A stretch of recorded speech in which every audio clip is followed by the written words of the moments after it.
ये एक बहुत समय पहले की बात है। एक छोटा सा गांव हरियाली से घिरा था। उस गांव में रवि नाम का लड़का रहता था, जो बहुत ही गरीब था। उसके पिता एक किसान थे जो दिन रात खेतों में खूब मेहनत करते थे, और उसकी माँ घर का सारा काम संभालती थी। गरीबी के बावजूद भी रवि बहुत मेहनती और ईमानदार था।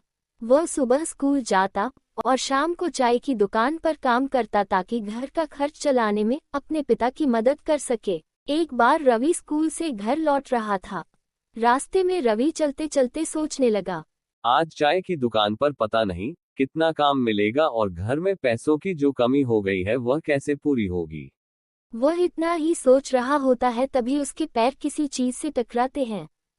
वह नीचे की ओर देखता है, उसको एक पर्स मिलता है। वह अचानक चौंक गया और पर्स को उठाकर देखता है, उसमें बहुत सारे पैसे और पर्स पर एक फोटो भी लगा हुआ था। रवि सोचता है, इस पर्स पर तो गांव के मुखिया का फोटो है। यह उन्हीं का पर्स लगता है और इस पर्स में तो बहुत सारे पैसे हैं। इसमें तो घर का राशन और माँ की दवाइयाँ भी आ जाएगी। तभी उसकी मन से ही एक धीमी आवाज आई, नहीं रवि, ये ठीक नहीं है। ईमानदारी ही सबसे बड़ी दौलत है। मुझे ये पर्स गांव के मुखिया जी को लौटाना ही होगा। फिर रवि पर्स को सुरक्षित पकड़कर मुखिया जी के घर की ओर चल पड़ा। कुछ ही देर में वह मुखिया जी के आंगन तक पहुंच गया। फिर दरवाजे पर खड़े होकर उसने धीरे से आवाज लगाई, मुखिया जी, मुखिया जी। थोड़ी ही देर में मुखिया जी बाहर आए।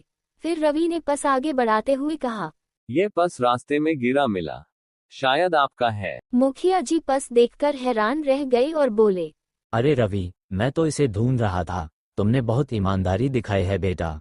उन्होंने जेब से कुछ पैसे निकालकर रवि की ओर बढ़ाए और बोले, ये तुम्हारे लिए इनाम है। रवि ने सम्मान से पैसे लिए और मुखिया जी को धन्यवाद कहा।